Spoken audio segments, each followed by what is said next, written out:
Peace and blessings, family. Bless, bless, bless. We are here right back at you, family. It's been a minute, but we are still in effect. I'm just being honest, connecting with the Black experience. It's your guy, the most disliked popular guy, Barry Axios, with the Queen of Queens. She's not squinting her eyes because she's blind. She's trying to fix some things on the timeline. The Queen of Queens, the effervescent goddess herself, Mama Ro. What's going on with you, beloved? Nothing much, just working, taking care of business. You know how that go. Oh man, some folks don't. Some folks don't. So please let us know what you've been working on.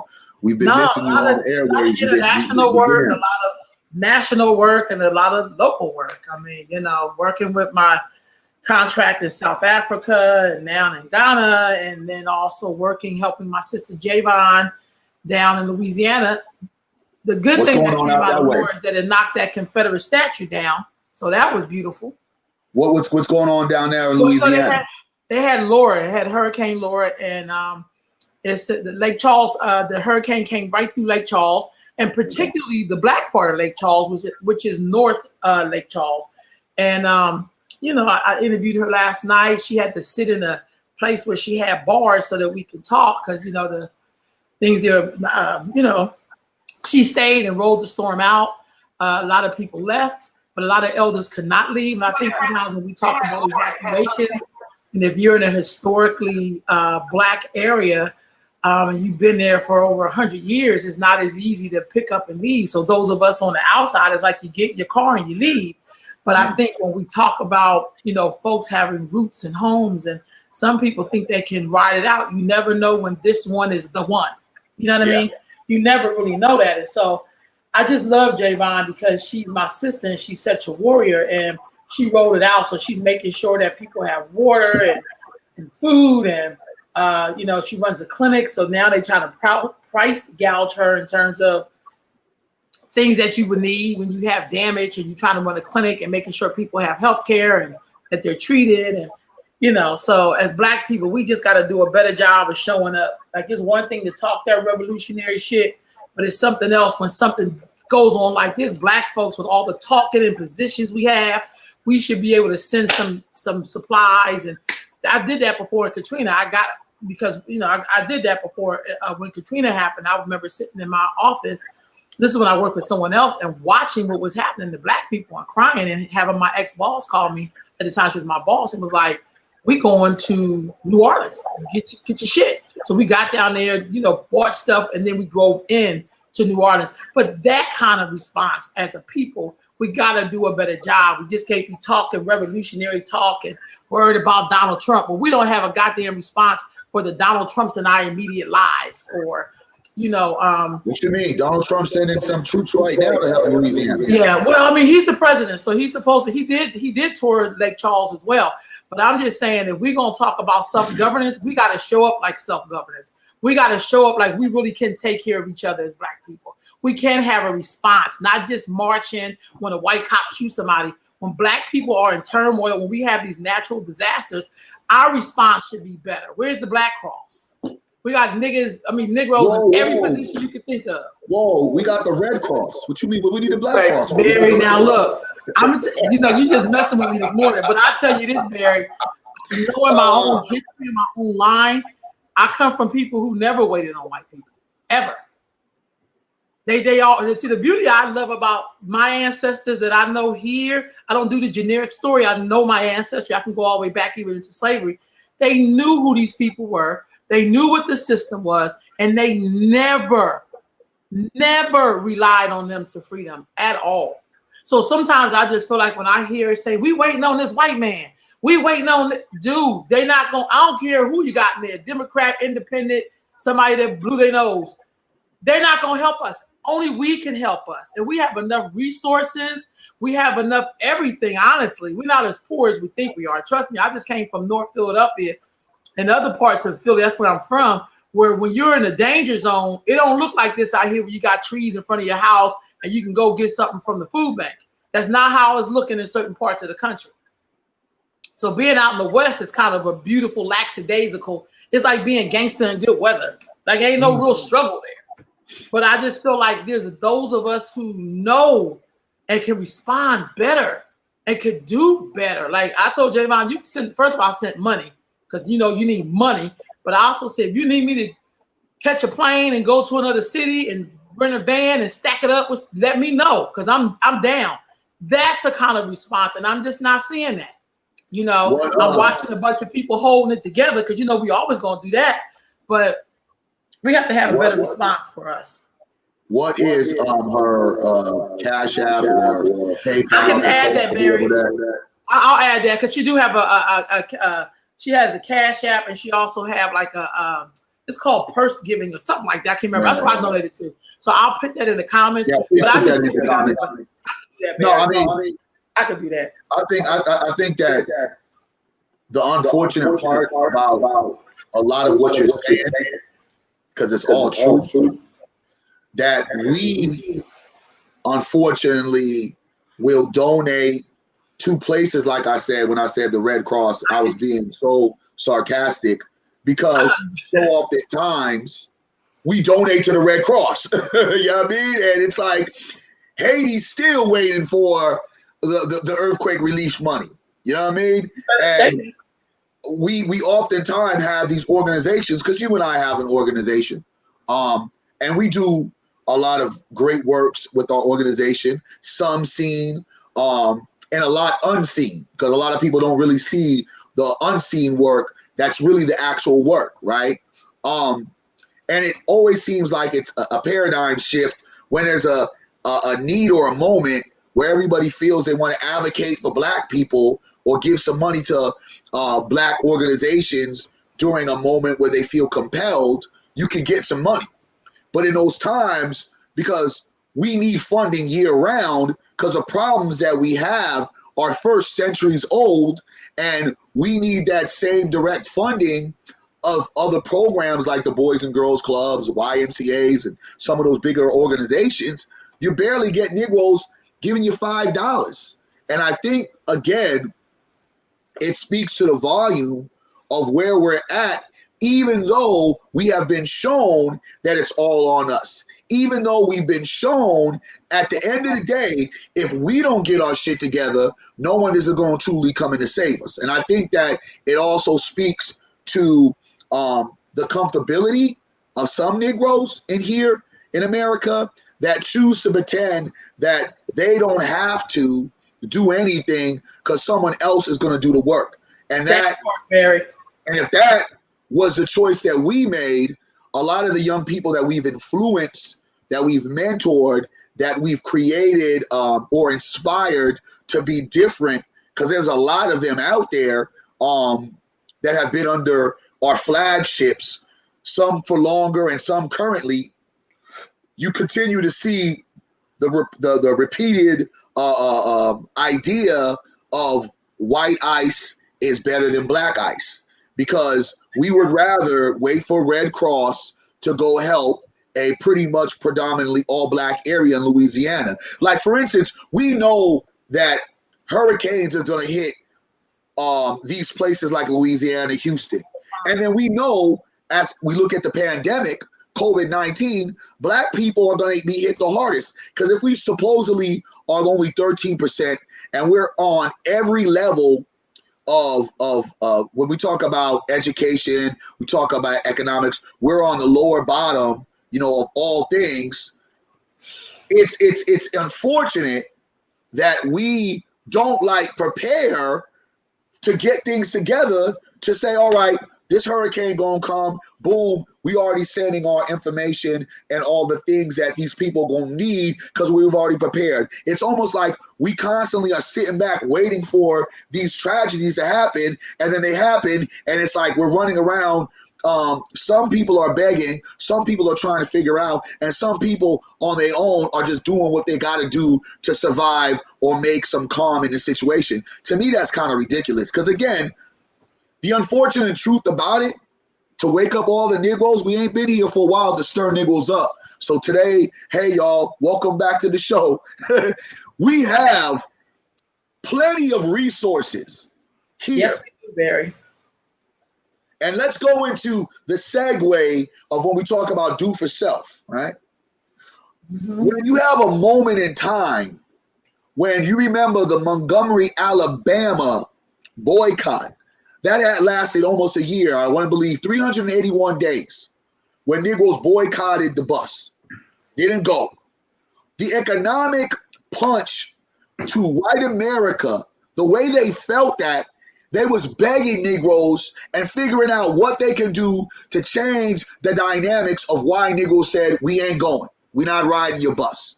And every Negro was down for that cause, regardless of if they felt they wanted to cross the line. If they crossed the lines, they know the repercussions. And the repercussions really wasn't from black people.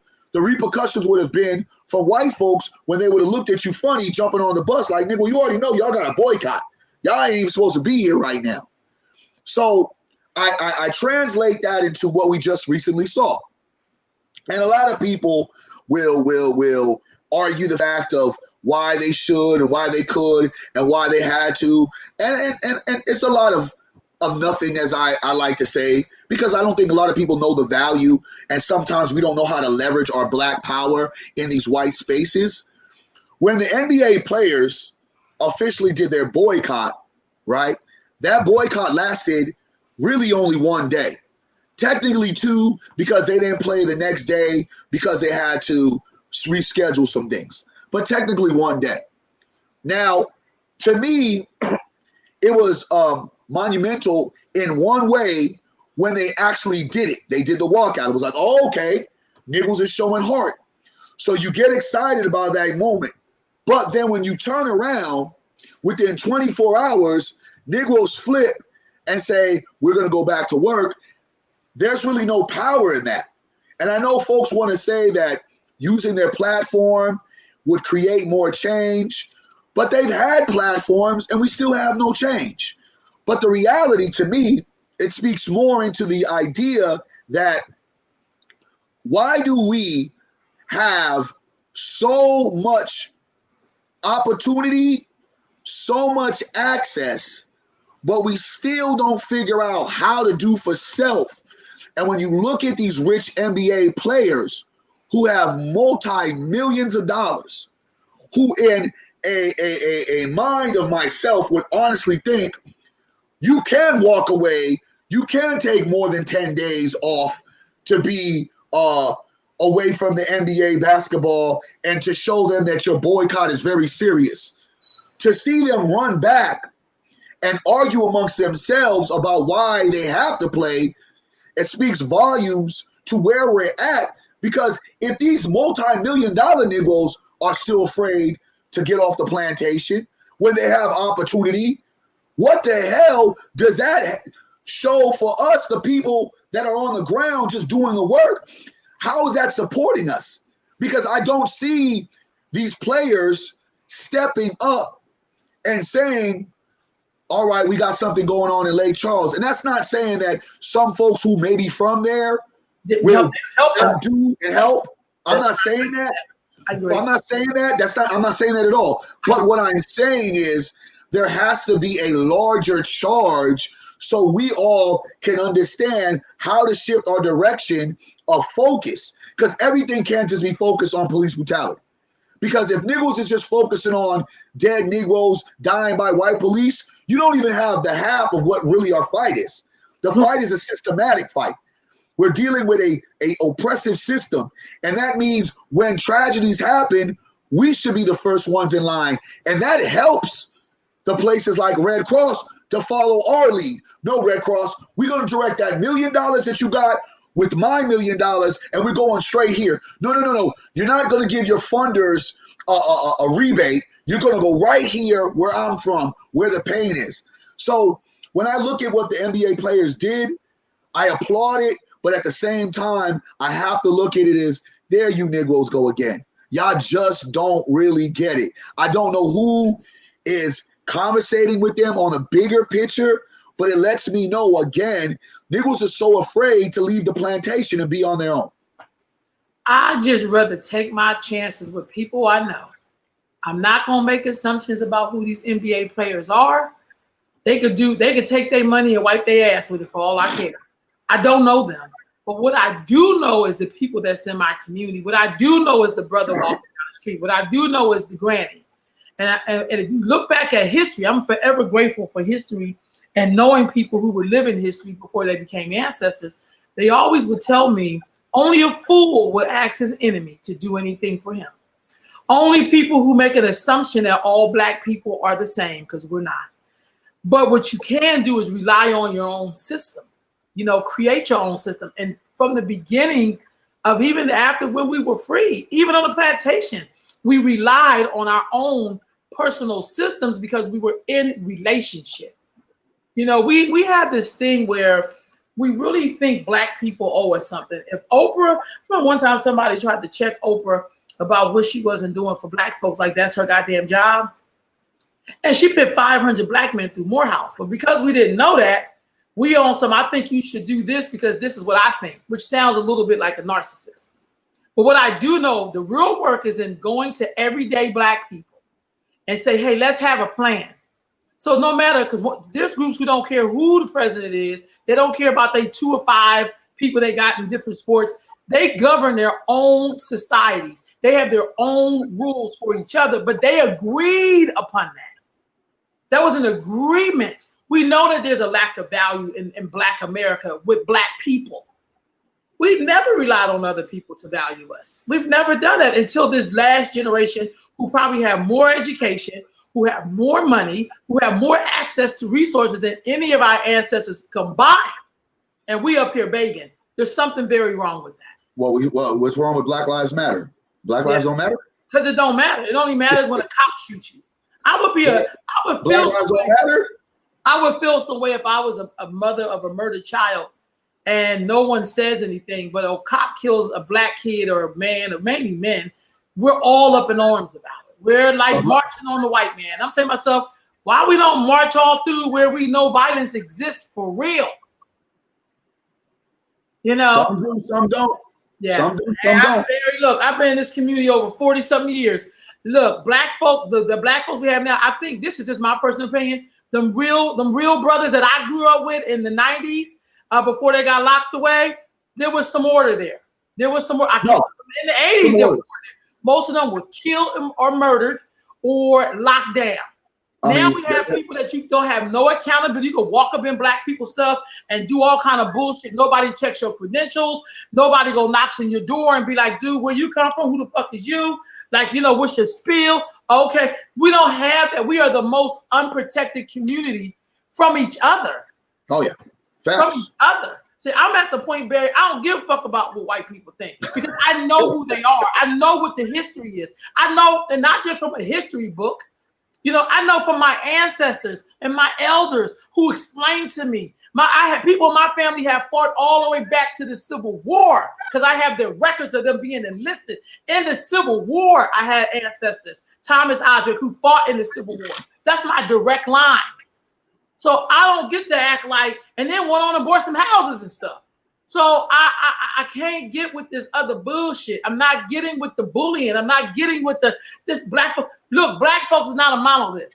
If you choose your side, be cool with that. Be cool with that because I like to know who people are. I don't like sheep's and wolves clothing. I don't like those type of people. If you're going to be a goddamn wolf, be a wolf. But don't act like you a sheep with me and I got to worry about you preying on me. I see Black women being murdered and I did it by their father, by their boyfriend. Like people in your own community. Ain't no white person roll up in there and kill somebody because, come on. I just posted about a man who killed his daughter and she was 7. Black man. It's crickets with us.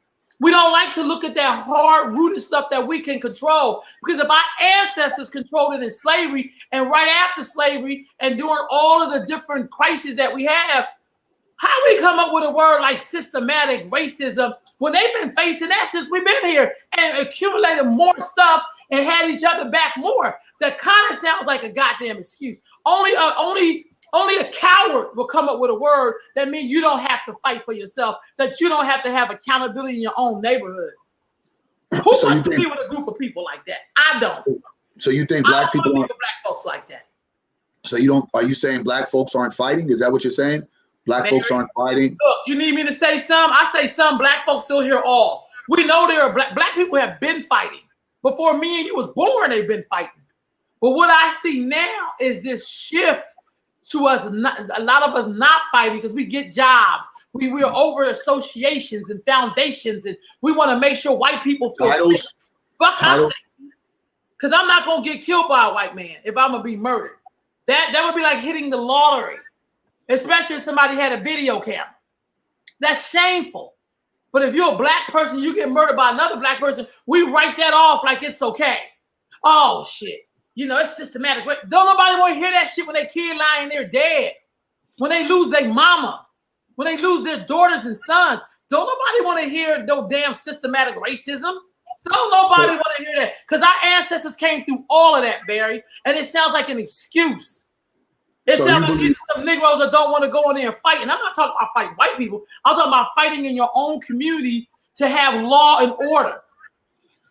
How the hell are we going to defund the police and predators want to be in that place? Are you crazy? What do we do now when black people start doing crooked shit to each other? Then what we do? So basically it's not Wakanda forever? Is Wakanda lost?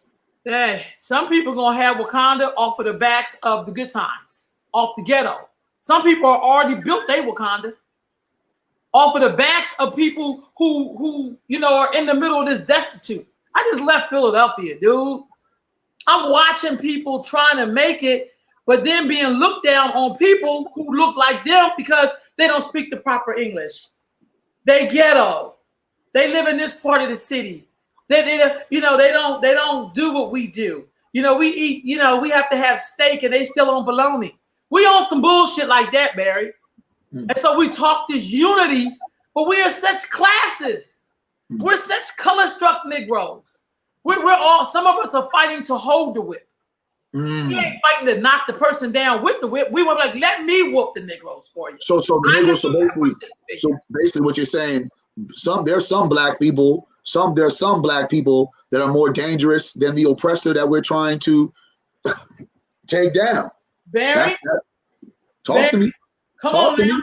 Where's your fan? Where's your fan? I got a fan blowing on me now because I'm hot. Because I just feel like we can do better as a people. But then I'm starting to believe that as a people shit is bullshit. I tell Honda that's bullshit. Because we're not a monolith.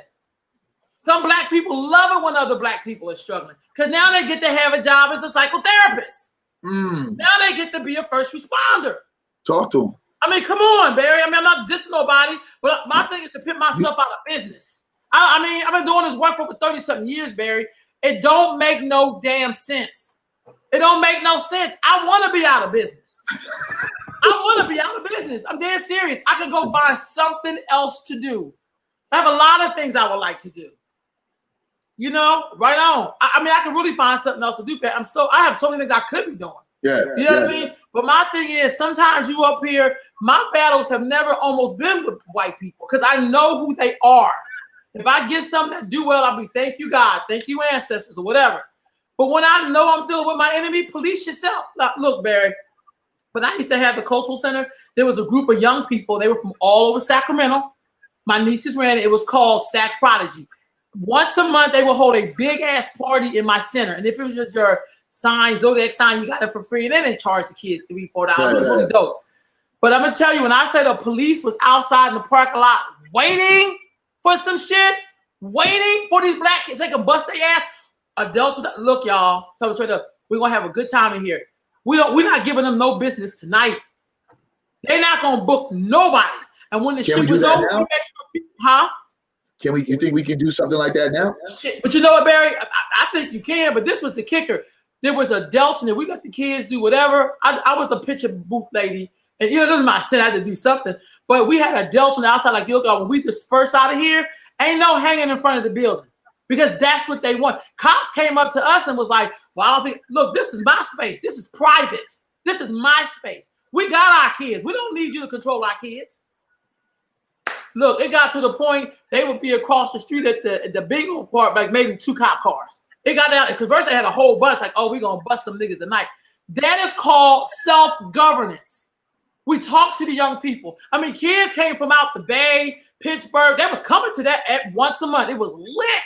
And they had a great time. Young people ran the inside with their little sack Prodigy shirts. They was like, everything was cool. We had kids that come in. You couldn't take nothing inside. Of course, somebody one time showed up some weed. Look, bro, we gonna hold that, put that plastic bag, gave him a tag. They got this shit back and went home. But we was right there. See, but some of us don't come from the culture where we self-govern. It's like the police ain't getting no business from us today.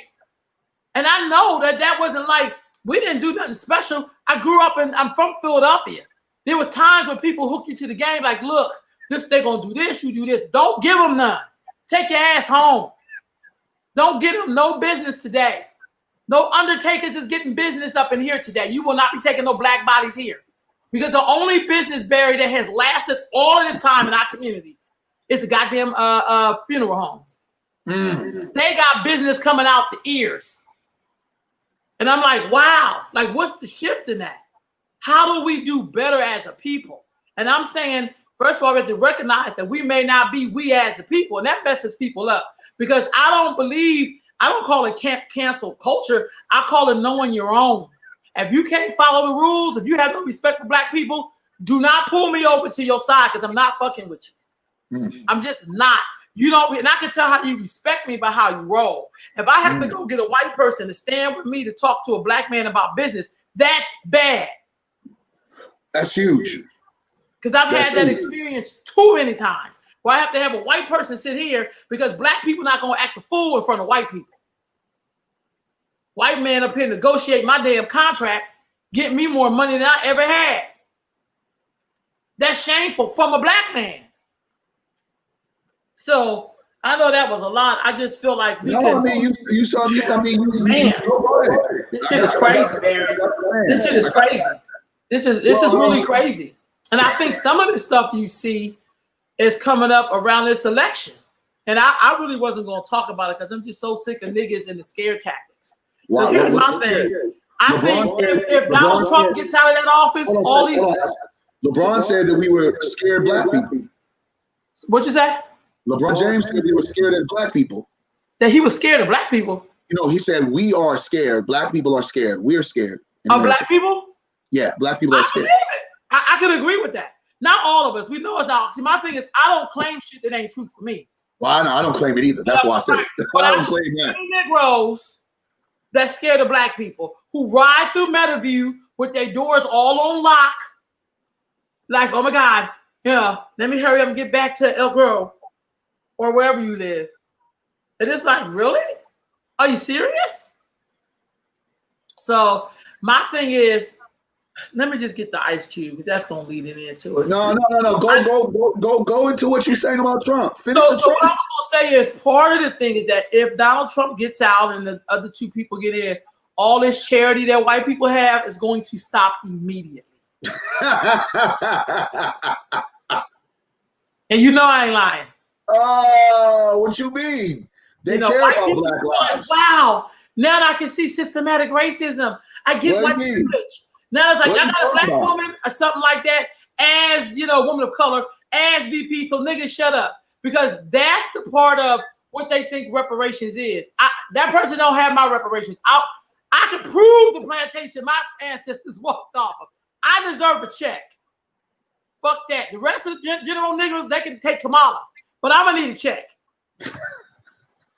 So if the check was $300, hold on a second. If the check was $350,000, would you take it? A year, yes. Because you already know, as they are more or less getting closer and closer to really having this be a conversation. The reality, right? The reality is that there's going to be a number, and there's going to be a number. Because remember, they may. Now, sister, you don't need 2 checks. You need a check for every month. You don't need 2 checks. You need an annual check that lasts for 100 years. That's what I think. There's going to be a number. And how can we put a number and framework on what we know? As much as everything that you said was spot on, I'm not even going to have a rebuttal. You was going in. That shows that you not only missed me, but you missed the people, and you were speaking your truth to power. But the reality is our conditions go way back to the enslavement and some other shit. And it keeps going because of the multiple things that happen: redlining, mass incarceration, civil rights, integration. We can throw them all out, and we always played into the trap. That's the bottom line. We played into the trap. They're going to tell you, they're going to tell me, because every time we say 400 plus or 500 plus, because it's always been where, as they say now, the term, they've always had their knee on our neck. Now, what you're saying is, okay, we're now going to come because we have to negotiate and say, well, Negro, here's $350,000 for your pain, your suffering, and your anguish. $350,000. Are you taking that? And after that, we don't want to hear you talk about no reparations. Well, Barry, look, I think I'm not going to let that be. That's the reality. They can maybe offer that to you. But I think there's different negotiations for different things. I think that most of Black folks don't even claim their African ancestry, so you don't deserve a goddamn dime. If you reach back in your ancestry to prove that you got white in your line, you don't need none of that enslaved African money. That will cut the whole thing probably down to a quarter of a people. But here's what I'm saying, sis. This is what I mean. But you know how, and this is why I'm explaining to you. Okay. Now, you and I, if they came to us as individuals, right? They say, hey, Rolanda, Barry, we want to talk to you guys. We want to bring you in the room. We want to talk to you about reparations. That's why I'm explaining the $350,000, because the way it's moving, you have organizations that have organized and have been really pushing for reparations on a government level, right? So fundamentally, because of so many other things that happen, they often have, okay, well, we negotiated $350,000. So they're not going to sit there and have you be in the room where we all can negotiate our own. That's what I'm basically saying. Anyway, Barry, that would never work anyway, because all of us is not going to agree. Some people did not have enslaved ancestors in America. And if they did, it was like, well, we're a quarter white. Well, great. You don't get none of the money. All I'm saying is this could be done overnight. Those people who are really Black, who can prove their people walked off a plantation, should only get the money. But that's just me. That's just me. Look, that's just me. Right now, I think there's a country that's trying to get money. The Congo is trying to get money from the Belgians, from Belgium. I think reparations, that's great. They deserve that. However they come to it with. But I just feel like, Barry, we're never going to get all of us in the room agree on shit. I think everybody should go for their own claim. Because here's the thing, it's going to show how much you really know your ancestors, how much you say you really love them, and how deep this wound go. Some people have done okay under this system. Shit, they don't need nothing. What you mean? They don't do a goddamn thing. They've done great.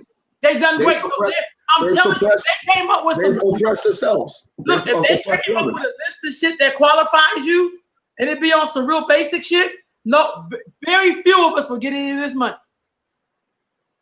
Very few of us even deserve the money. Most of us don't even deserve to get shit from our ancestors because we don't love them and we don't respect them. We're always trying to erase them. Oh, I'm mixed with this.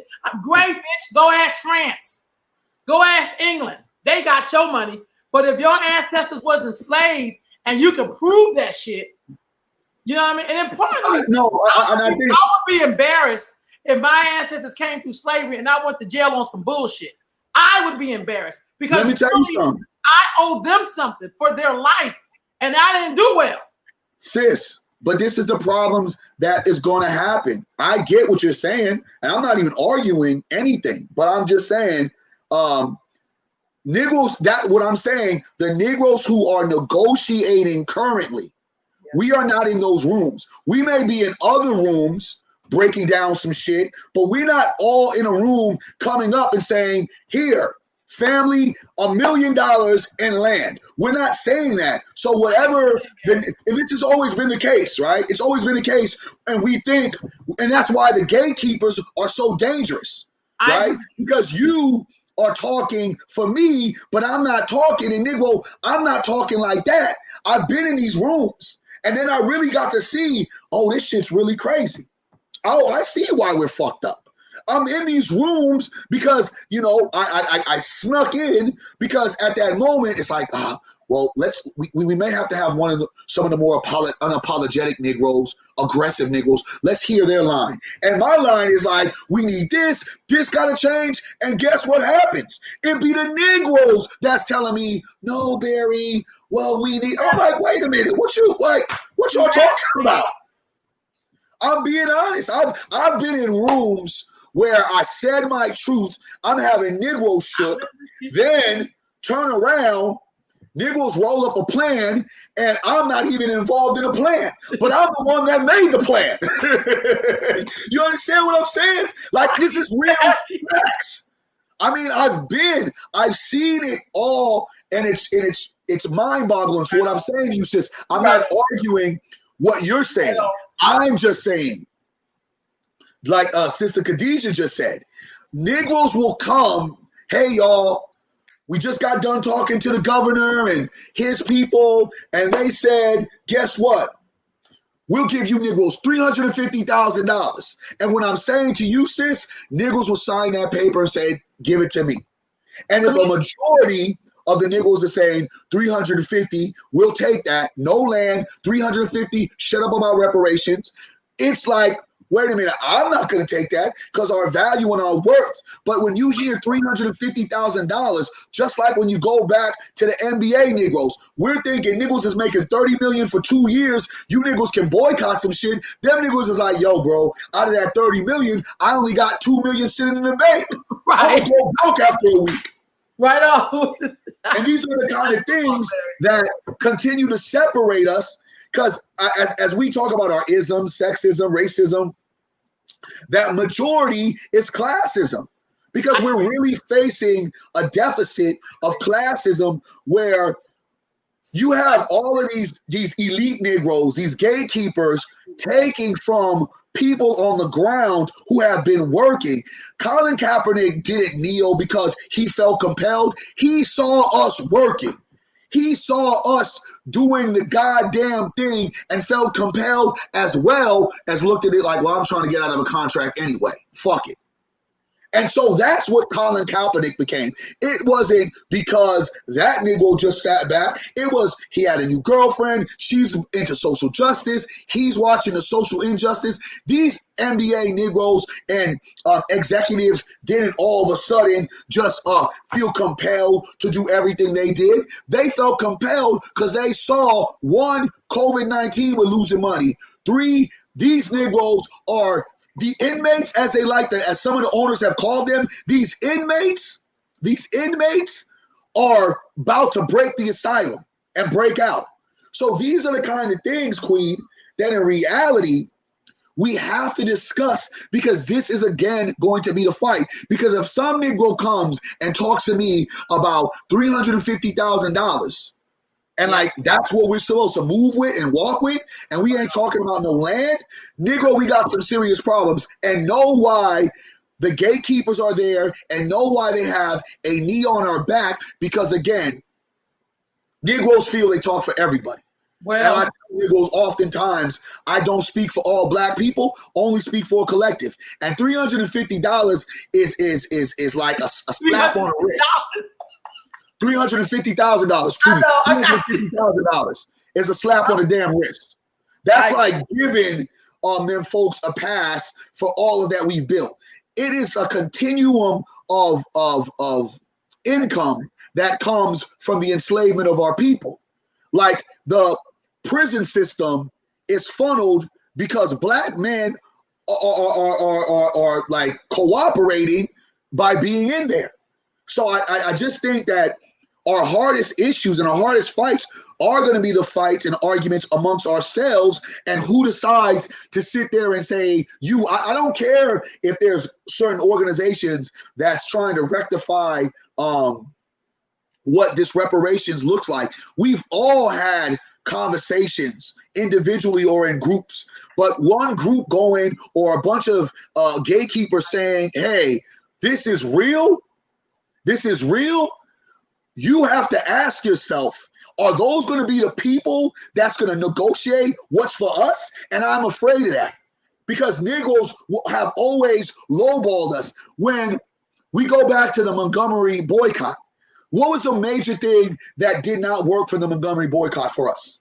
What happened, Queen? That we didn't get our own buses and just And that to me was the downfall of that boycott. See, the Negro was like good sitting in the front. Negroes don't even sit in the front of the bus ever. You know what I'm saying? It ain't lit in the front of the bus. It ain't lit. No, I'm just kidding. Did you hear me, Barry? Because it ain't lit in the front of the bus. We go to the back. Feel me? Yes, We want to go to the back. So, you know, the simple fact that, again, when we integrated the civil rights, right? We talk about all the great things the civil rights did. Integration, voting. Negroes barely vote, right? And if we do vote, we don't know how to strategically vote. We vote off emotions. And when we did start voting, we didn't sit there and say, okay, cool. Thank you for giving us our vote. Now we're going to have the People Party, and the People Party is for all people, all oppressed people, but black people are leading the party. So it didn't have to be the Black Party movement. It could have been the People Party, and it would have been led by black people, but other folks could have been connected. It had no problem. Some black people are head of prisons. Does that make it any better, Barry? Yeah, exactly. Black people are not good at leading nothing that includes other people, because when you have people who lead things that's black, they immediately don't help black people. That's a part of the job description. That's a part of the bigger issue. I get that. Look like you're helping black people. That's the part of the bigger issue. As we stated, we connect the dots. Yes, but here's the thing about it, though. That's the problem. We like oftentimes believe, like I said, these are the things that went wrong and all these things. And niggas can argue the fact that maybe you see it differently, but that's just coming from my view. Because if we now have the right to vote, I'm not going to direct myself from a Democrat. I'm not going to direct myself to be a Republican. We direct ourselves having our own party, because you did not even want us to even be in the voting, like the voting process in the first place. Then when we talk about, okay, integrating, all right, now we get to go to some white restaurants. Nigga, that don't mean give up all our restaurants. That don't mean give up our businesses in our neighborhoods for something that you feel is going to be better because there's multiple white businesses. It's just like, to me, I'm fascinated by some of the things they call progress, but in reality, they have backpedaled us to a place where it's become very dangerous when we start talking about how do we now escape these same things our ancestors helped build, that they felt in their right mind were going to be better for us long term. Civil rights has not helped. Integration has not helped. And continuing to like connect and say, all right, for, as the sister said, for the dominant culture, we're going to go ride on your buses again, instead of saying, thank you, we appreciate the access for your buses, but we got our own buses now because niggas was tired of walking, so we created our own shit. And I think that, to me, that's what brings this all back to where I and you are both agree. We need to have our own shit. I agree. You know what that made me think of when you said that? So in Philly, they have these things called hat shacks. And if anybody's from the East Coast, I know they got it in Philly, and they got them in Jersey, because I lived in Jersey.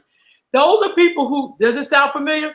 These are people who, when you go shopping at the supermarket or wherever, they roll up, and if you need a ride, they be right there waiting for you. They load your groceries, and they take you home, and you pay them a couple of dollars. What does that sound like? Uber. Now, that was back in 1970s, 1980s. I lived in Jersey in the 90s. I used to take a hat shack because I didn't have a car when I was there. When I go grocery shopping, they'd be right there. Hat shack, brother roll up with his car, put your groceries in. He'd take, drop them off at your house with you, whatever. That's what we've always done. But Barry, some of us really believe that we cannot function without white people. No, it's facts. Some of it, and I think the original sin of slavery for me is when you strip people of any self-governance and you want them to believe it. I believe that in slavery, this is just me, and those times leading up to now, black people have always figured out how to let white people think that they got them, but they had a whole other plan that they knew nothing about. That's why we're so good with looking at each other and being like, we do all kind of stuff without talking, but we know like we here. We do this as a joke, but we can do that without doing like this. But I hear this. Somewhere we lost that. We lost that. But here's the thing, sis. I mean, you just said it. Yep. One of your biggest contracts was through a white person. What I'm saying is that oftentimes why I'm speaking upon the danger of black people is because even in the movement, I'm watching fraudulent Negroes take stands of leadership. And this is the thing about it. No leader is perfect. Malcolm wasn't perfect, and the beloved, dear Martin Luther King that everybody praises was probably worse than Malcolm if you want to look at it in a private level. If you want to look at it in a way of, well, Martin had a wife that this nigga just couldn't stop cheating on, where Malcolm started off as a hoodlum. But so he ended up in the right place. Yeah, exactly. But here's my thing. I'm not saying you have to be perfect, because I feel doing this work, you got to have some dirt and got to have some background to understand what you're fighting against or what you're up against. But when you are doing things that are like right, dead ass wrong, to me, we keep on embracing it and we keep on following it. We keep on celebrating. We keep pretending that it's not there. And these people are blatant liars, and you know better to do better. That's what becomes the issue. Again, we have fraudulent leadership on the ground, then we have fraudulent leadership on the inside, and then we have gatekeepers all around that will continue to tell us the way that we're moving in the right direction. And to me, that's crazy. How can we be moving in the right direction when everything I'm hearing from most of the incumbents that's coming in and out, they ain't talking black.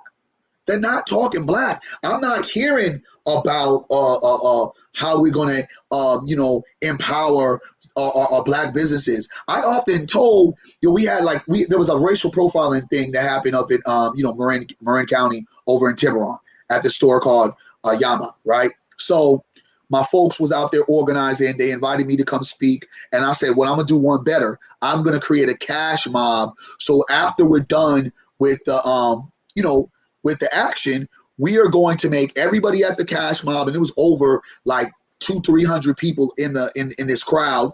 Everyone is going to go to this store, and we are going to make sure this store sells out.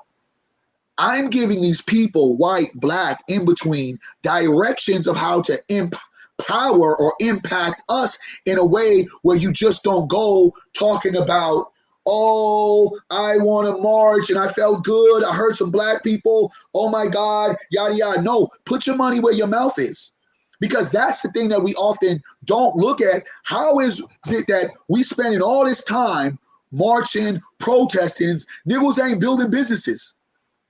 And sis, understand, you know me, I'm out there to keep law and order, give some kind of direction, and to be a clear idea of I have to give the visual to my people to let folks know when media comes talk to me, what's happening, Barry? Well, what's happening is what's happening. Police are still killing black people. You know what I'm saying? I got to bring it back, because what often happens is Negroes will say, this is Negroes.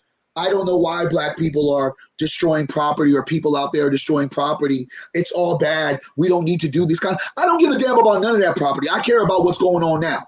And it's also to sit there and tell Negroes, we don't need your Black Lives pandering. We don't need that. We need the power.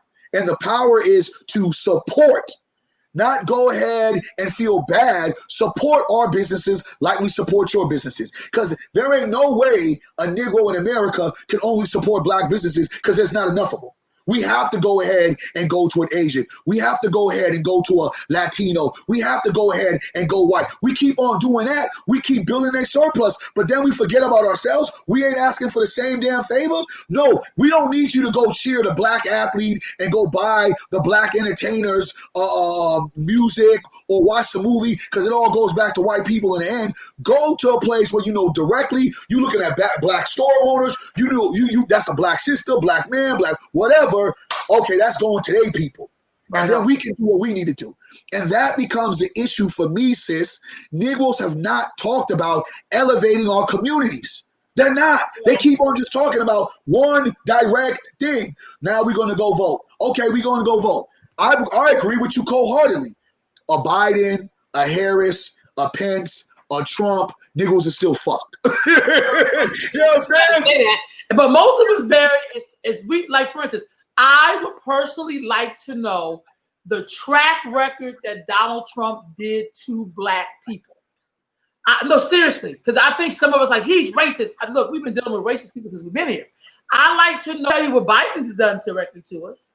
And let me go. Tell you directly what Kamala has done. We'll be so emotional about a man who don't like us. But let me go further. I struggle with that. But let me go further, sis.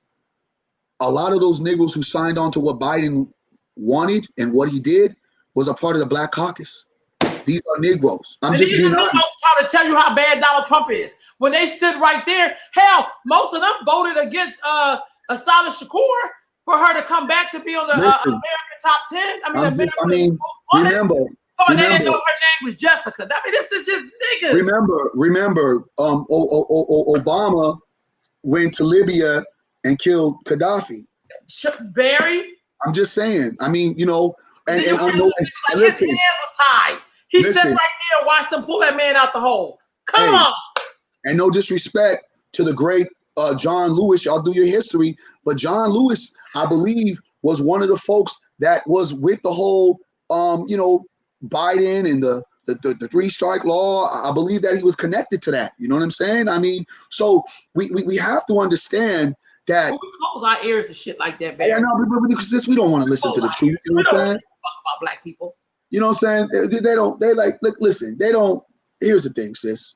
And this is a problem that we have oftentimes when we have these constant conversations. I've been in the room. You've been in the room, right? At the end of the day, just like when we was, and this is a perfect example of what I'm talking about. It was, who was your homeboy? What's your homeboy's name? Bloomberg. Your boyfriend Bloomberg. Your boyfriend Bloomberg came. What did he have? He had a Negro. You invited me to that meeting, Barry. You invited me. No, because I knew the setup. I knew the setup. Yes, I knew the setup, right? So I called you up. I knew, and I was setting you up as well. But I said, sis, we're gonna have to do what we got to do, and we all there. Nichols, we had some great food. Oh, excellent food. Oh, they fed us all the liquids. They fed us all the stuff that would give us hypertension, diabetes. Oh my God, sis. But I was okay with that. And then the Negro politician, and I'm gonna keep the Negro politician's name because I'm just gonna keep it away. You know what I mean? And the Negro politician was like talking to us as if we were some ignorant ass simpleton, simple-minded, just kind of didn't really know politics or didn't have our own way of thinking kind of Negro. I was there. And boy, that Negro was motherfucking good. You know what I'm saying? And he was excellent. I said, okay. And I knew I was going to set it off first and you was going to come right behind me. It was like that thing that we just talked about. We don't even got to look at each other. We just feel the vibes. So next thing you know, the Negro said the Donald Trump shit. And he's like, we got to get him out of here and blah, blah, blah. And I was like, okay. And then I strictly said, well, contrary to your belief, Negroes don't fear Donald Trump like that. Well, some of the Negroes that I know, we don't look at him as this, you know what I'm saying, as you call them, the boogeyman. You know what I'm talking about? And I remember being in that room, how like niggas was eating stuff, dropping their plates and their forks, and they stopped and was like, oh shit, like here these niggas go. And you and I, as like the Hart Foundation back in WWE, we tag team on their ass, you know what I'm saying? And we really made them Negroes, not only the Negroes in a circle, but that politician Negro uncomfortable that we knew what the truth was. Like, Negro, you're not gonna come and tell us what Bloomberg wants to do, because Bloomberg don't want to do nothing but pander the vote for some Negroes, and all this is a sham. You're not gonna do offers, Barry. What was the offer? The offer was to give us a certain amount of millions if we supported and we voted for him, if we pushed him up to like where Biden is right now. And that's kind of like, and then the other thing was, he said that even if he does not get elected as the Democratic candidate to represent the for the presidency, he would still put some money in the black community. Yes, he And did. that motherfucker has not did a goddamn thing. COVID-19 is here. I haven't seen Bloomberg make one goddamn announcement. And that's the problem that we have, because the gatekeeping Negroes, and not all of them were there, but there were some gatekeeping ass Negroes, was okay with the rhetoric until we decided to shake the rule and say, you will not come in here trying to pander and use your blackness to leverage our vote and give us the same ideology that all these motherfuckers constantly say. And see, that's what the problem is, black people. There is not enough Negroes pushing back. Right if on. you are a black person in these spaces and you continue to cave in with ideologies, don't challenge, you are a part of the problems of why we're still here. Yep, that's real We've talk. had 4 black city council members here in Sacramento. Here in Sacramento, we've had numerous black governors, black mayors under the Democratic freaking circle, right? And we are still in the most effed up positions that we could ever want to exist. A young sister, the Republican sister, I saw that powerful video. She did a video walking through Baltimore. She's a Republican black girl. I said, Lord, there's like 30 rows of streets like that, Bear. You could just go right up North Avenue. Bam! That's where they filmed The Wire at. So, like, our suggestion to people, for me, and again, I'm not speaking for all black people. Yes, we have to vote because there's some things that we have to vote. There's propositions, there's measures, but in the reality, for us to keep on thinking one is as worse than the other, and we can argue that, but I'm gonna be very honest with you.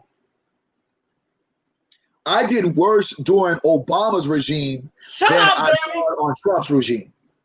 Barry, look, y'all want to hear that, but that's my truth. That's my truth. I don't do well under colored people. I don't do well. I just am being honest, y'all. Maybe if I was a Mexican or if I was an immigrant, it would be a different story. But I'm just a descendant of enslaved people. I don't do well with those people. I'm just being honest. And this is not, I hail Trump. What Trump has done, and I will agree with my people, what he's done, he's opened up a deadly wound, a very deadly wound of racism that some of us wanted to believe didn't exist from the core white people.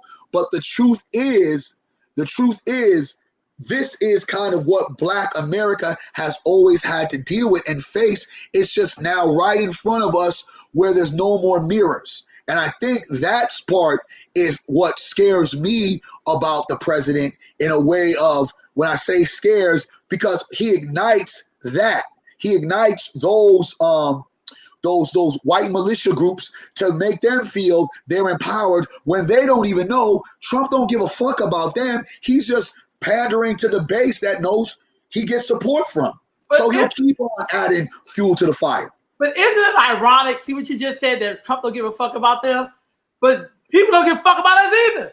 Because we support people who don't give a shit about us either. So, and the Khadijah said, can we read some of the comments? Khadijah, we getting there. But let me just say this. I went to a Democratic meeting where they were voting on like the top spots you can get in the Democratic Party for California. There was a Black woman. The sister was tight as shit. Like, she was the bomb. I got a picture and everything. Do you know all them white people and others stood up against this Black woman and put a white man in that position? Even though the sister was overly qualified, she'd been a part of the party for 25 years. How do we close ranks with people who don't respect us? How does that work? How is that you have done everything, put in the most time, and you can't get the nomination or get the job because, you know, we're going to have to have this white man. We just going to have to have him. Don't talk to me about politics or politics. I'm so sick of this bullshit. And I do understand why folks want to get Trump out, and I support that. I'm just not going to be the person that runs around and makes it seem like Trump is what created the racism in America. I don't. Racism in America has been what it's been You know what I'm saying? It's been there, and all it is, it's been that Trump has to be basically the what's it called? He's the head, he's the face of what an idea America has always been. And subsequently, I think that for me and you, folks who are builders, and there are a lot of niggas who have built, and I get it, Queen, yes, dump Trump, but it's gotta be, we gotta dump some of these niggas as well, y'all. Yeah, we can't like, dump come on now. the other two people who will lock up all the black people. I mean, come on now. We gotta jump. We gotta look at these things. Like you know, and the only reason why I really kind of backed up Harris in the way I did, because I know her track record as well. I was just like, y'all niggas just ain't gonna just keep dumping shit on a black woman all the time, but y'all don't dump shit. That's part of the territory, Barry. Exactly. We don't dump shit on none of these Negroes who have worse track records. Like, you know what I'm saying? And they've been in government. And then on top of that, but yet still, most you niggas was celebrating Bernie Sanders, who don't even want to talk about reparations. Knock it off. But she ain't talking about it either, though. We definitely know that. But yeah, my thing is, he'll lock you up and not go to school. Look, Barry. Look. My thing is this. When you get into this arena, you get to get all this shit like everybody else. Equal opportunity. The shit is this. How we back up black people who lock up black people and then get mad at Donald Trump because he ain't locked no niggas up. He may talk shit about us. I don't care if you talk shit about me. I care about what you do. Show me what you do. I'm still waiting to hear all the people who are against Donald Trump, and I'm not a Donald Trump supporter, but you're going to have to tell me what he's done to black people. I said this, sis. Like everybody else. I said this, sis. I put a question. I said, what has Donald Trump done to benefit black people? And he's done a lot to benefit black people. He really has. Because if we really look at the chain reaction that he's created, you know what I'm saying? Most Negroes have seen that now I have no choice. Like now, I am really a victim of racism. I am really a victim of turning a blind eye. I have really been complicit to the actions of racism in such a way because I felt that my race really didn't matter because I was trying to fit in and comply to what they said. So it really made a lot of black people arrive to be black again. I mean, the agenda that was put out for us is so cunning. It's so diabolical. And I still think we might need 4 more years for us really to understand that we must build our own Wakanda. And to Negroes who may argue that fact, I'm with you, sis. Oftentimes we get these black faces. Oftentimes we get too comfortable. And we just constantly just allow them just to be there. And it's like, wait a minute, nigga, what you doing?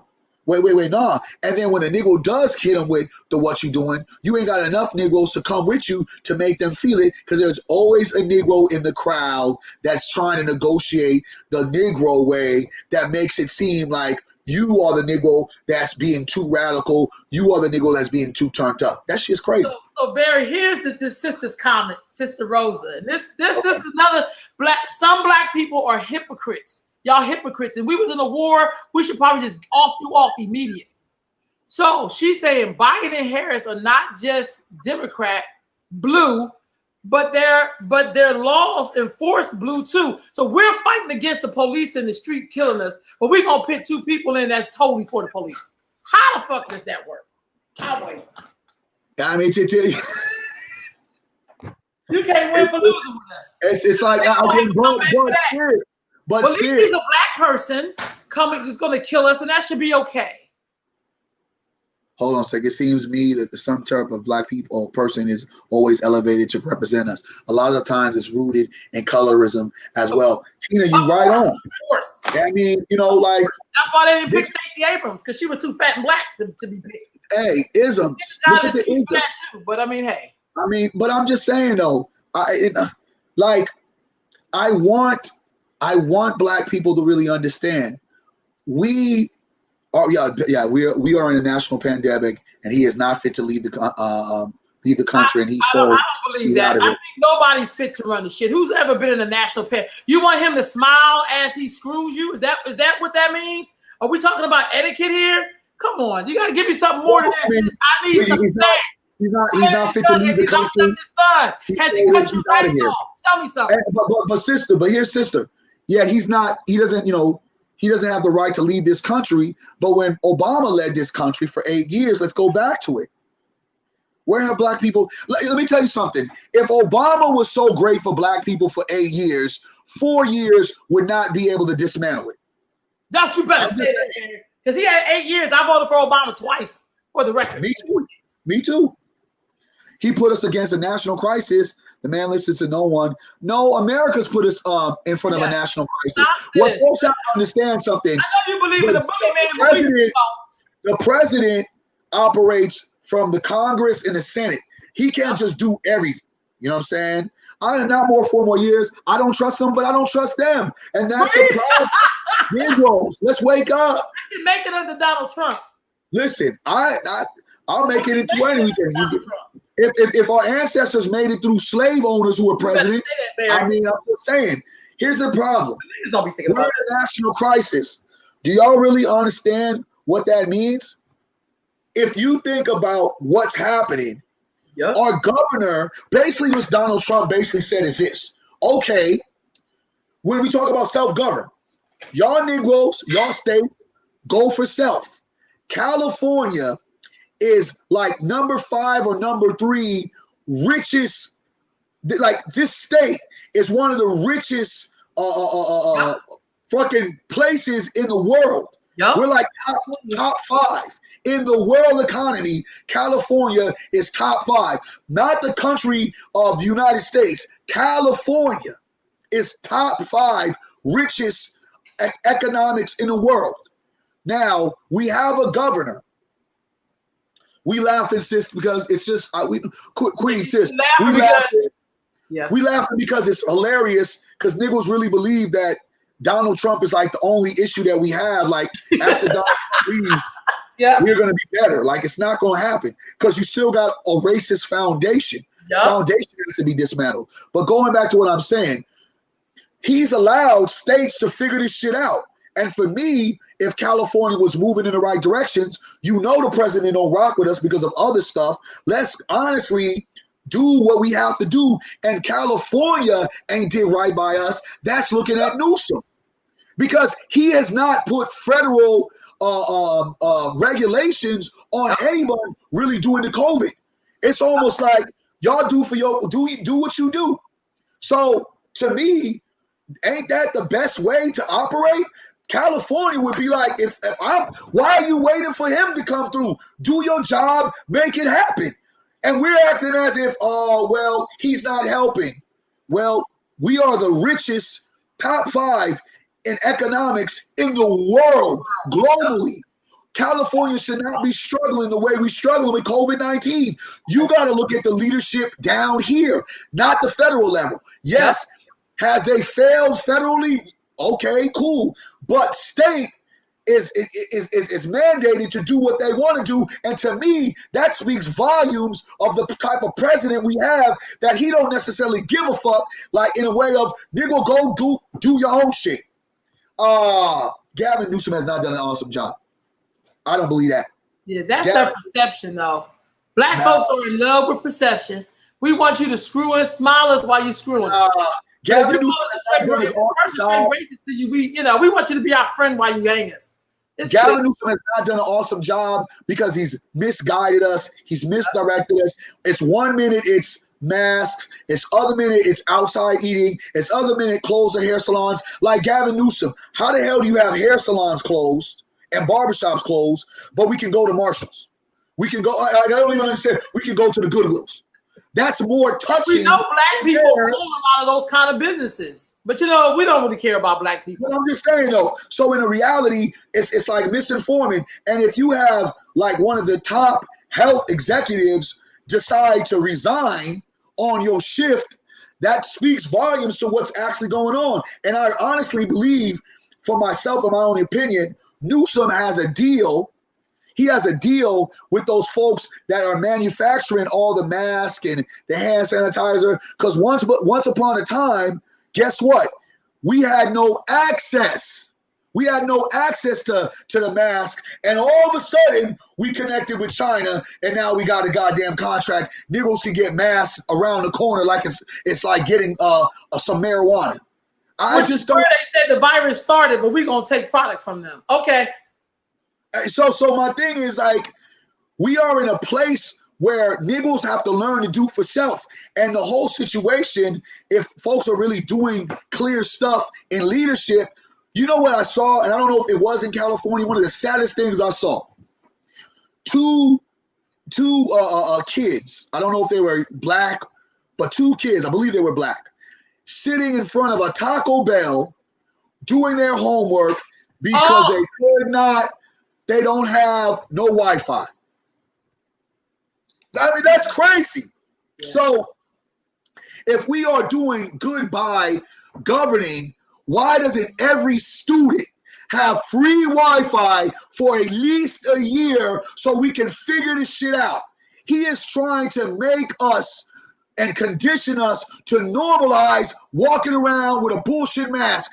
They're going to sit around and tell us on our podcast, why y'all niggas ain't wearing masks? You over there at your house, I'm over here, we got to wear fucking masks. You know what I'm saying? Like, that's how they got us screwed, sis. They're gonna say somehow my spit is directly hitting you through the computer screen. Right. So they're socializing something that when you have created folks to be social, to be non-social, right? To the point where we are in fear of walking by each other, hugging each other. That shit to me ain't no good leadership.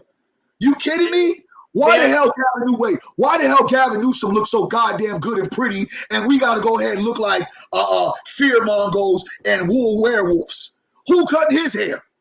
Barry, Rosa said something that made so much sense. She said, blacks seem to want big government oversight. Less government oversight will mean more self-accountability, which is far too many of us lack. Because we know we don't want to do nothing that focus on self. And when we talk about Wakanda forever or Wakanda lost, what happened to your idea of Wakanda, black people? I don't believe masks save lives, Queen. I don't believe that. Because I've been in many places without a mask, and I've been okay. Right. And then the reality is this. If there's more people that have like survived COVID-19 that are people that have died. I mean, they want to fluctuate a number, and we don't even know if these numbers are really correct. They inflate the numbers. Now, they do it all the time. Barry, I would say numbers. So, Barry, I would say this. I think this also speaks to black people and their hygiene. I'm not confirmed. I think you should definitely be covering your mouth when you sneeze. I think you should be washing your goddamn filthy, dirty hands. I do think we shouldn't be all up on each other. We should have personal space. I think a lot of this stuff has to do with, when I was coming up, elders taught you how to do that. Cover your mouth, don't be standing up on people. Wash your hands, wash your face. Real basic shit that people try to instill in you. A lot of this shit has to do with basic cleanliness. To be very honest with you. Somebody got to tell you to cover your mouth when you sneeze. So definitely, we don't know what germs coming out of here. What I mean? It's very basic shit on people. Yeah, and that, but I mean, do we have to have people tell us wash your ass and hands and save lives? Yeah, exactly. That's what I'm saying. Like, everybody, see, this is the thing. Again, the white savior has come and said, it's the white savior that has come, and that's the white savior mentality and complex that we have. The white savior says, wear the mask, black people. Oh my God, we're gonna wear. Instead of when you and I say, nigga, can you wash your hands when you come into the house? Right. Did you clean your ass? Boy, go back there and brush your teeth. Right. Barry, I have seen people walk out the bathroom without washing.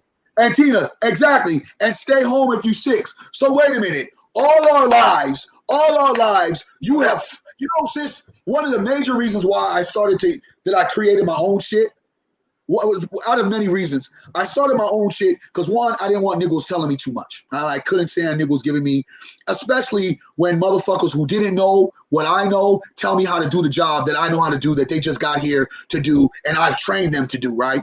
And then two, the ability to sit there and take a break.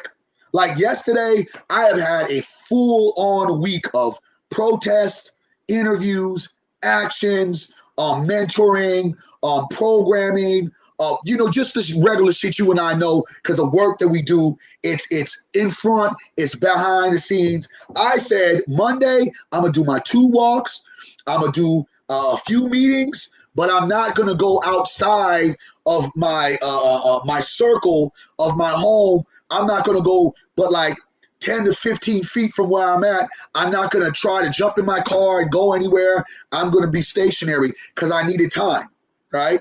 I can't do that with a job. I can't do that if I work for somebody. They have conditioned us, and they did this to us. They made us go to work when we were the sickest of sicks. Yep. Fever on fever. They made it, and now they're telling us if you feel sick, stay home for 14 days. Well, 14 days, am I going to get paid? I mean, am I going to get paid? Like now, you conditioned us to go work sick. Now you telling us to stay home. Come on, man. I'm just saying.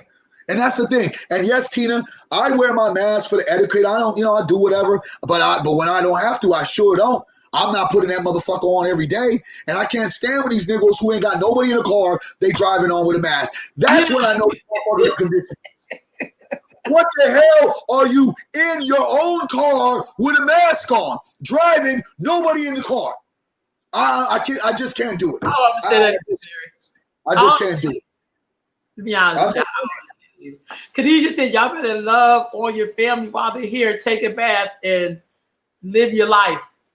And we taking baths, we taking showers. Niggas should be taking 2 or 3, but that's just me. You know what I'm saying? Jump up after sex, take a shower. You know what I'm saying? Clean your ass, get the rag.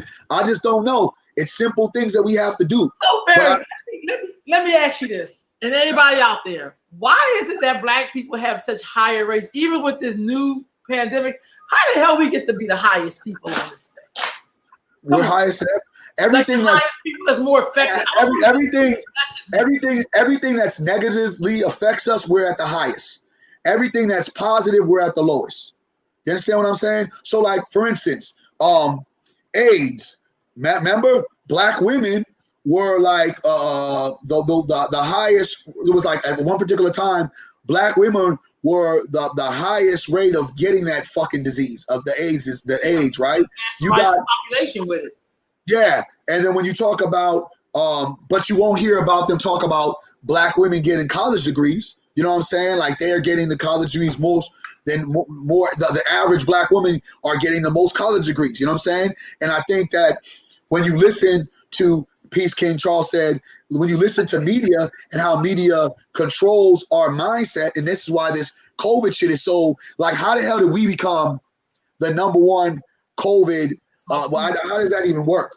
It's just, it's constant conditioning and constant just social engineering that they've practiced on us, that we just bite into it, and then we have other niggas that bite into it, and then they sell it to the dreams. Because to be honest with you, I don't know personally that many Black people, and I know a lot of Black people. I know a lot of Black people that have died from COVID-19. Me either, Barry. I don't know what. I know that some niggas who have got it, but at the same particular time, that could have been the flu. Because I would considerably had COVID-19 around the end of December, early January, because you know what I'm talking about? Because I had all the symptoms. So that's the whole kind of play. It's like we are always going to be the negative on anything positive, and then the positive on everything negative. That's just kind of how the world works. It works in a shift to make us constantly believe that we can't ourselves take care of ourselves. We need somebody else to take care of us and humble the beast, tame the savages. That's the shit.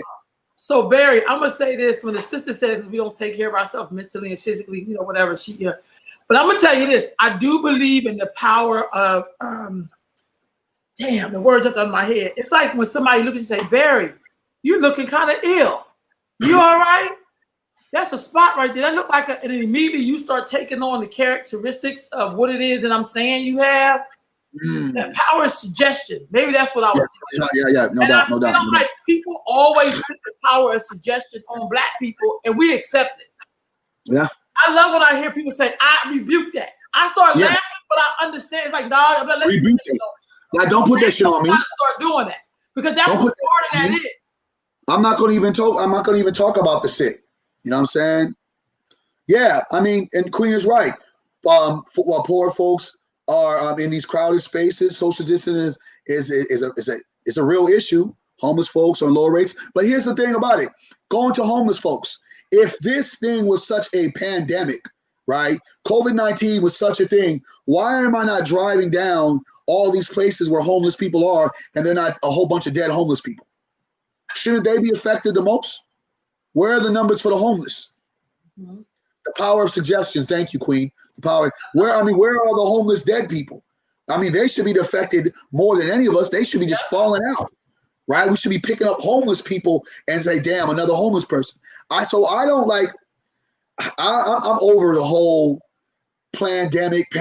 I'm over all this because at the end of the day, you know, we as Black people, if we ain't paid attention to the pandemic, if we ain't paid attention to our constant battle with white supremacy, our constant battle with this government, our constant battle with white folks in particular, right? And these levels of multi-generational curses that we continue to pass on each other. And we have not figured out a way that we have to stop hating on each other.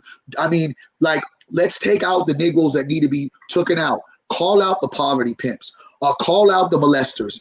Call out the gangbangers that are continuing to kill each other for no reason. Call out the aimless Negroes who don't want a father. The aimless Negro woman who continues to pick the bad fathers and continue to think that, oh, it's okay to be a single mother. Let's call out the young people that considerably think that they can disrespect their parents, their ancestors. Let's call out the Negroes that don't honor their ancestors. Let's call the gatekeeper out who continue to perpetuate the bullshit. The Negroes who sit there smiling in front of white folks and just thinking that everything is all good and think Black people need to just man up and shut up. And I will say that we need to level up and shut up and start getting it done. I won't say man up, I'll say level up and shut up and get shit done.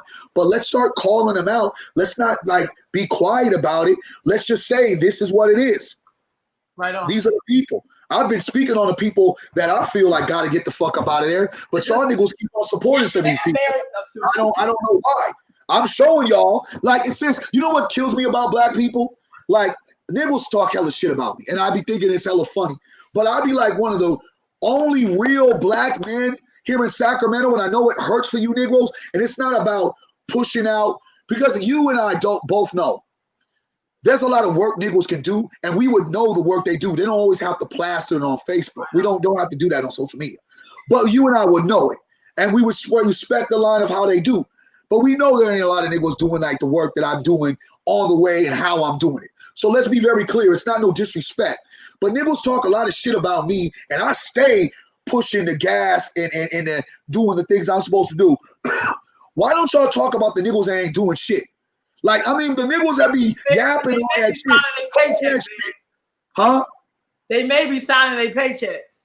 Yeah, shit, I don't even think some of them are. Some of these niggas is halfway bum-ass, class-ass Negroes. Be honest. I'm just being honest with you. Most of these niggas just be on the computer not doing nothing, and niggas love some of these Negroes. It's like, come on now. You know what I'm saying?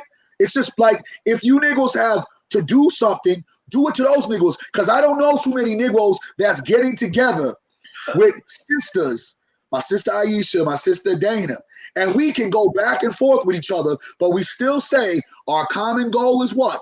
Black empowerment, Black economics. We still doing our Black Food Fest. September 12th, the Black Food Fest is going down. September 12th, 12 p.m. to 7 p.m.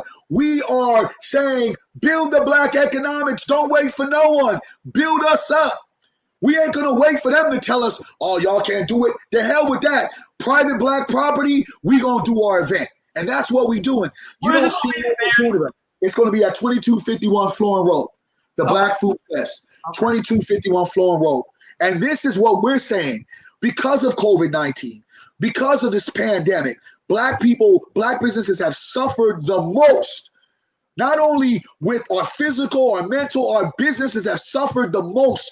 And most of us have barely got PPP or whatever the freak they talking about, SBA loans. We had to do for self.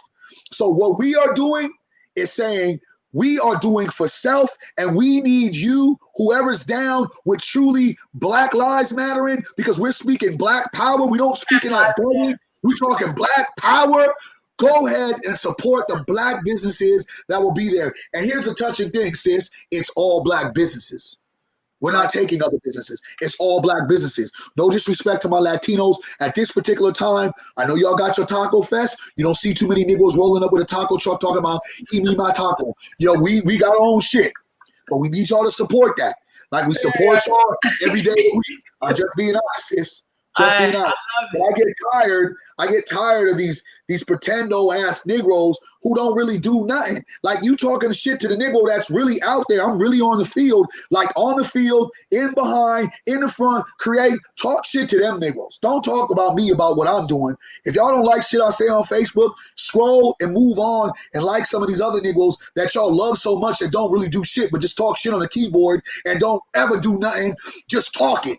They don't really live it. Niggas I be laughing my ass off like, y'all niggas believe these Negroes? And they're celebrated as if these niggas do shit. Where's the proof? Show me. Sis, how many Negroes, besides you or myself, and I know maybe a few people did it online, how many Negroes actually sat there and said, we won't fear COVID? We won't fear COVID. We still need to be with our young people. Mask up, young people. I only know you and I really that sat there and did a program. Of course, me and Queen Dana did our program. You did your program. And we did that because we knew our kids mentally was losing a fucking mind and they needed to be around people. Not no Zoom. But also, no, Barry, parents needed breaks. We still need to do I'm still doing home visits. I'm doing a lot of stuff. That's why for me, I don't speak from this in the comfort of my own home talking shit. I really be out there and it's frustrating sometimes because we'll talk a bunch of shit. We'll push a lot of bullying. We'll talk a lot about being afraid of a man in the White House and I don't get to see it all. We'll push all that bullshit, but we won't go knock on our neighbor's door and make sure they got something to eat or their kids okay, or we don't talk to each other as we walk down the street. California is famous for Negroes looking you right in the face and not saying hello. I got more people. I walk my trail. I got more white people saying hello. Niggas, I got hey, it's me. Like, come on now. So let's be serious. All right, Barry, we gotta wrap this up. We got 3 minutes. I want to say, shouts out to our brother, Black Panther, Wakanda forever. Damn, that was deep. You know what I mean? And I think for me, the thing about it, what spoke so much to what the culture was, that he identified a superhero, a Black superhero, and it gave our kids an idea that we haven't had for a long time. Not saying there was other Black superheroes. I know there was, but came to life. It felt real. It felt, and not only that, sis, it was not only the action hero part, but it connected with our culture. So when Negroes see us with all of the African empowerment shirts, the garments, Negroes was like, oh, that is us. So it helped us in our work. We didn't have to lead Negroes to Africa. You had one of the highest grossing superhero movie. I believe it is the highest grossing superhero movie of all times, leading young people and giving folks this identity of Africa. And so at 43, colon cancer, and we've also lost the John Thomas for I don't know for colon cancer, but another thing. Oh, the coach. Yeah, the coach. There was another that was an epic icon because he made you one thing. Georgetown was a black school, historical Black college, and then two, he was the only Black head coach at that particular time that won a national championship and brought really me and my brother and so many to follow college basketball. It was him that kind of brought me in, and he was so epic. historic and all these different things. Cliff Robinson, another brother that passed away, and the multiple people that we have that have been dying by the hands of police brutality, by the hands of us. 39 children found, and I'm assuming more of them are black girls. I'm not too sure about that on that piece, but you know, there's so much stuff going on. So we need our people to be courageous, to be safe. We shall build this Wakanda in our mind, in a physical presence, and keep on supporting Earth Mama Network. I mean, all the shows, family, add, YouTube, share. You guys love the conversation. We see it on here. That's time for you guys to spread that conversation, because there's not that many people that are having podcasts that are talking this unapologetically black shit straight without no chaser. And we are really doing that. And we don't always have to agree, but we understand our common goal is to empower our people and give our people choice of making their own decision. You understand what I'm saying? So we're saying, if you guys are learning us a lot more, teach other people and pass on Earth Mama Network. You know, just being honest, connecting with the Black experience. It's been our pleasure, and we're gonna see you guys next week. Definitely next week. Y'all, I posted on my page a speech by the dear brother Bozeman, the commencement speech he gave at Howard, and it was so just powerful, very powerful, because we talked about your character and how he had turned down he had spoke up on an acting gig, and the next day he was fired. So he talked a lot, but it's the way, it's what he got fired for that he asked the producers about, because they liked his performance. Yeah. And so, the brother was he definitely played some great characters, but in life he was a man of great character, not just on the screen, but in his real life. And I think you can tell a lot about people, how they move in their real life, not just when the camera's on, or not the characters that they give you. And then he also did a very powerful speech to Brother Denzel. He basically said there would be no him if it wasn't for Denzel, because Denzel secretly paid for his education. That's what I heard. And that's powerful. In 4 years, he made The Blood, that I'm still watching. Yeah. He made the Thurman Good Marshall movie, and he made another movie, as well as Black Panther, all in a time when he was diagnosed in 2016. He kept on doing that, and most of us would have gave up. And I'll say, to end, don't allow your obstacles to be your downfall. Allow your obstacles to be your opportunity. And the opportunities that we got for this brother to show us gracefully, this is how you move in pain, is so powerful, and that brings it all home into what we all need to be doing, family. In pain, in sorrow, with anxiety, with not knowing where we're going to go from here to there, we still must build. There ain't no excuses. 4 years of colon cancer, and this brother made impact, and now is an iconic figure because of what he did for the culture. Man, like I said, do it for my ancestors. I do it for my culture. We do it for our ancestors. We do it for our culture, family. Peace. Peace.